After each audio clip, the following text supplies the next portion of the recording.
Good morning. We are continuing this conversation on attributes of a conscious relationship. I just think it's really important for us to understand what that is again and what we're even asking for when we say that. Because most of the time it seems like what we think a conscious relationship is just something perfect, easy, and flowy. When in fact, often,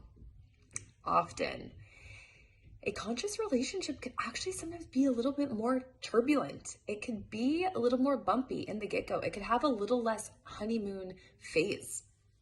And that is actually a great thing. Honeymoon phase is really ramped up a lot by hormones, a lot by the physical.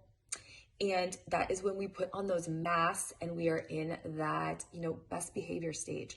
Now, some of us are consciously doing that, kind of trying to win somebody over. But then again, there's others of us who are just in that subconscious programming because that's just how we work.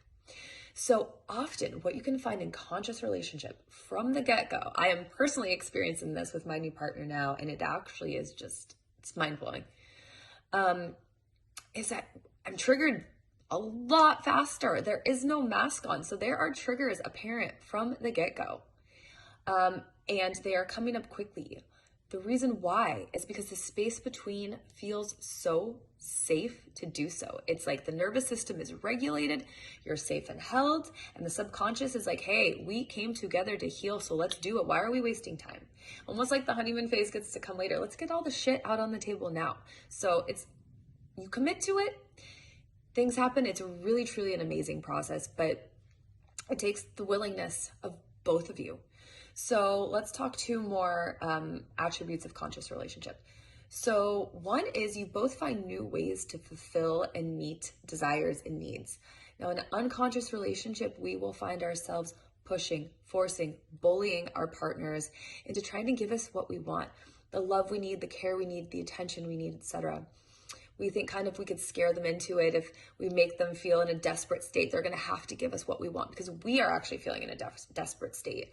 When we feel that lack of love inside our body, that lack of nurture, our little inner child, our nervous system actually is looking for the safety, is looking for connection, and actually could feel like a fear of death. So sometimes we feel like our partner really is the enemy and we are fighting for our lives, which is so silly to say out loud, but it is true what is happening internally.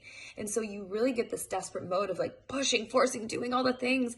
From the partner's point of view, it's like, what is wrong with them? Like, why are they pushing every button? Why are they pushing me away? And the partner who's doing the pushing on the inside is just dying, please love me, which never works.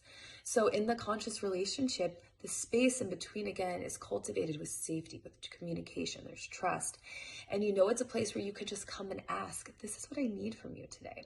And you feel safe to do so. And you also feel that the other partner is going to hear you, which is really important. A lot of times we don't want to come forward with our needs because we feel that we're either not going to be heard or we're just going to be, dismissed or belittled or judged or whatever. So that's a huge thing in conscious relationship that is different, that makes all the difference. Another thing is a big shift from judgment of the partner to curiosity. We are not judging their behaviors right away. We're really just trying to get curious. Where is this coming from? What is the trigger? What is going on underneath the surface? What is there that I need to know or that you would like to share with me rather than it just being what you think meets the eye?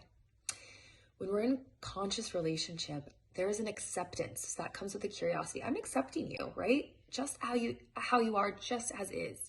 So I just want to get curious about what's there.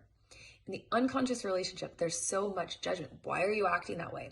Why are you reacting that way? Why is this how you're handling the situation? I wouldn't handle this way. This is not how I do it. I don't get upset about that. You get upset about that. It's not me. Why? I don't get it. Why are we doing that? Because when we feel uncomfortable, not safe and threatened, we want the other person to act just like us. We want them to act like us, behave like us, react like us, have the same likes, dislikes as us because that feels safer. When we're in an unconscious relationship, you let them be them. You don't need to force them to be like you. You actually enjoy the contrast. You learn, you expand. It's a higher perspective. You get curious. You stop judging. So, hope those are intriguing to you.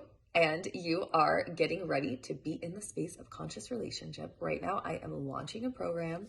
It is called Return to Love, all about how to cultivate this space within yourself to call that within your partner, to be ready to be the space, to be the conscious partner, so you can experience relationship on a whole new level. If you are interested, you could hit my Instagram. The link is in bio at Tracy LaFleur. Thanks for listening.